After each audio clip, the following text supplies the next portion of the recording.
성경의 하나님의 말씀을 아는데 그치면 안 된다는 거예요. 세상에 빛이 되는 것은 성경으로 하나님을 깨닫고 하나님의 백성답게 사는 것을 알면 그렇게 살 때에 세상에 빛이 되는 거예요. 하나님께서는 이걸 교회들에게 원하시는 것입니다. 그럼 그런 말씀이 성경에 있느냐? 특히 예수님이 그렇게 말씀하셨느냐? 하셨습니다. 예수님께서는 이렇게 말씀하셨어요. 내가 너희를 사랑한 것 같이 너희가 서로 사랑하라. 이렇게 말씀하셨습니다. 왜 그렇게 말씀하셨을까? 예수님이 하나님이시고 하나님의 아들이시니까 내가 너희를 사랑하지 너희가 서로 사랑하라 하실 수 있는 것이지요. 근데 사실은 그 이상의 의미가 있어요. 어떤 의미냐? 자, 내 이웃을 내 몸과 같이 내 자신과 같이 사랑하라 이러면 누구든지 이웃을 내 자신과 같이 사랑하는 것은 그것이 아가페의 사랑이고 정말 하나님께서 원하시는 것이 맞죠. 근데 중요한 게 있어요. 사람들이 자기를 사랑하는 것이 다 다르단 말이에요. 어떤 사람들은 자기 사랑에 빠져서 사는 사람이 있고 그렇지 않은 사람이 있어요. 다시 말하면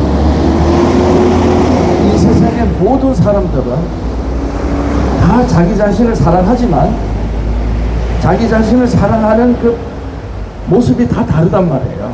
자, 그러면 어떻게 되느냐? 이웃을 내 자신과 같이 사랑하라 이러면 내가 나를 사랑하는 것만큼 사랑하면 되는 거잖아요. 그럼 됩니까?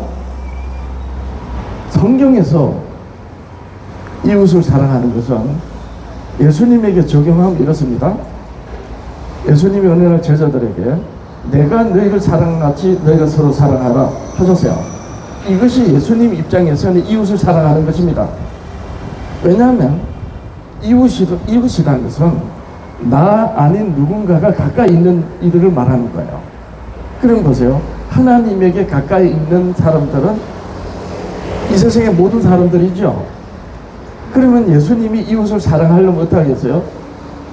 자기 자신과 같이 자기 몸과 같이 사랑하라 하셨으니까 예수님은 어떻게 사랑하셔야 됩니까? 자기를 희생하시면서까지 사랑하셔야 되는 것입니다. 그래서 너희들이 너희 몸을 내 자신을 사랑하는 것 같이 그렇게 이웃을 사랑하라 하셨지만 사람들이 자기를 사랑하는 것이 다 다르기 때문에 결국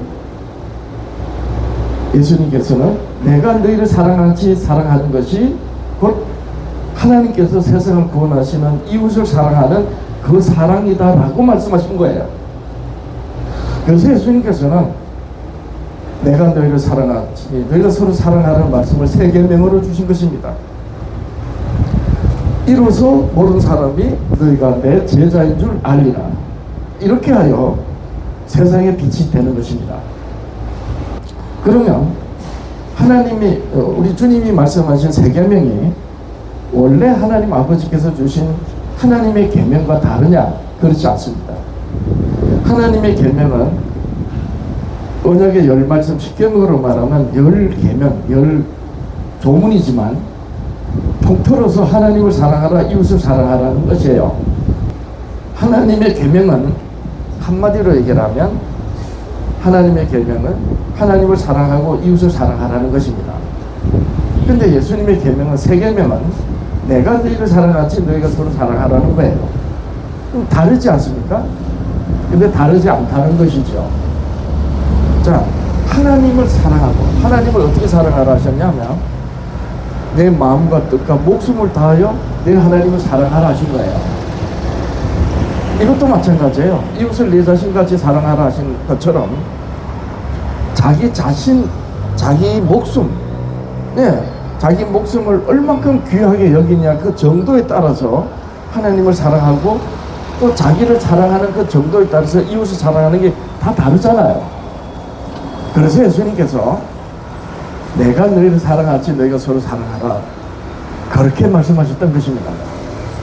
그래서 예수님이 세 계명을 주신 말씀과 본래 하나님 아버지께서 주신 10계명 언약의 10말씀의 계명은 다르지 않고 같은 것입니다.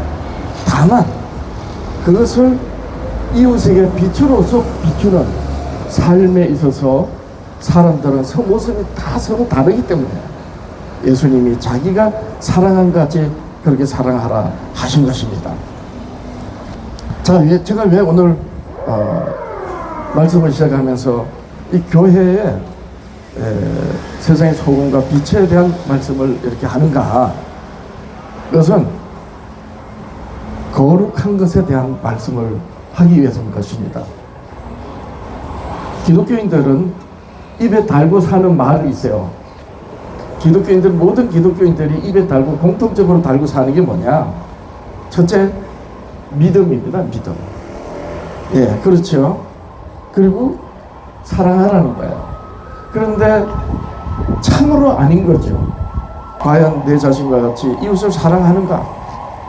예수님이 사랑하신 같이 그렇게 사랑하라고 하셨는데 과연 교회들이 그럴까? 아닙니다. 입에다가 믿음을 달고 살고 입에다가 사랑을 달고 살지만 그렇게 살지 못하는 것이 오늘날 기독교의 교회들의 모습인 것이에요. 원인이 뭔가?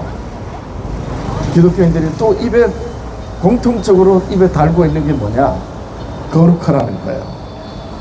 거룩하신 하나님, 거룩한 주일, 거룩한 안식일, 거룩이라고 합니다. 근데 입에 달고 있는 믿음만큼이나 믿음이 생활화되고 입에 달고 있는 사랑만큼이나 이웃을 사랑하는가? 그렇지 않는 것처럼 입에 거룩을 달고 사는 기독교인들이 정작 거룩에 대해서는 전혀 의식하지 못하고 오히려 거룩을 잘 이해하지 못하는 것이 아닌가 할 정도입니다. 구약시대에서는 거룩은 어떻게 하는가? 이스라엘 보고 내가 거룩하니 너희도 거룩하라 하나님 그렇게 말씀하셨을 때 이스라엘을 어떻게 거룩할 수 있었는가? 이방인들하고 구별되면 되는 거예요. 거룩이라는 말은 간단히 얘기해서 구별되다는 겁니다. 이스라엘은 이방 민족들에게서 하나님께서 구별하셨거든요. 왜냐? 세상을 구원하시기 위해서 하나님이 성육신 하시기 위해서요. 그러려면 하나님을 아는 백성이 하나님이 성육신 하실 때까지 역사를 하나님으로 온전히 구별되어 이스라엘 백성들이 살 때에 마침내 하나님이 성육신 하게 되는 거거든요. 그래서 하나님이 이 땅에 성육신 하실 때까지 이스라엘은 이방 민족들하고 같이 섞여서 살면 안 됐습니다. 그러면 이방 민족들하고 같이 살게 되면 종교도 갖게 되고 문화도 갖게 되고 문화가 같다는 건 생활 방식이나 사상도 갖게 되어버린다는 것이죠. 그러면 구별되지 못하고 결국 하나님의 거룩한 백성으로 역사를 유지하지 못하기 때문에 그리스도께서 오시지 못하게 됩니다. 그래서 하나님께서 이방 민족들하고 어떻게 구별되어 살아야 되는지에 대하여 율법의 조문 하나하나를 주셨어요. 언약을 하시면서 언약의 10말씀도 조문으로 주셨습니다. 열 언약의 말씀으로. 그래서 이스라엘은 율법의 조문을 잘 지켜서 이방인들하고 섞여 살지 않고 젖과 꿀이 흐르는 땅이라고 구별된, 그리고 젖과 꿀이 흐르는 땅이라서 진짜 땅에 뭐 젖이 흐르고 꿀이 흐르는 그건 아닙니다. 하나님의 말씀이 어린아이를 양육하는 어린아이, 갓난 아기가 꼭 필요한 양식은 젖이 아닙니까? 그래서 이스라엘이 애굽에서 막 하나님께서 희생하셔서 유월절 어린 양의 희생으로 가나안 땅으로 하나님이 이스라엘 백성을 인도하셔서 그리스도께서 이 땅에 오실 때까지 하나님을 알도록 하나님의 백성으로 잘 양육하신 그런 의미로서 젖과 꿀이라고 하던 것입니다. 그래서 하나님을 알게 하는 그 말씀으로 이방 민족들에게서 온전히 구별되어 사는 곳이라 해서 젖과 꿀이 흐르는 땅이라고 이렇게 가나안 땅을 말씀하셨던 거예요. 그렇게 하여 하나님이 이 땅에 오실 때까지 이스라엘은 종교와 생활문화 하다못해 먹는 음식까지 구별되어 살도록 하신 것입니다. 이렇게 구별되어 사는 것이 뭐다? 거룩하다는 거예요. 자, 그런데 내가 거룩하니 너희도 거룩하라. 하나님이 그렇게 이스라엘에게 말씀하시지 않고 더 나아가서 내가 거룩하니 너희 몸을 거룩하게 하라 했어요. 몸을 거룩하게 하라는 것입니다. 왜 몸을 거룩하라 하셨는가? 여러분, 마음으로 사랑하는데 실제로 몸으로 사랑하지 못하면 어떻게 돼요? 그게 병이 됩니다. 그렇죠? 나쁜 짓을 해도 몸으로 하고 좋은 일을 하고 선한 일을 해도 몸으로 합니다.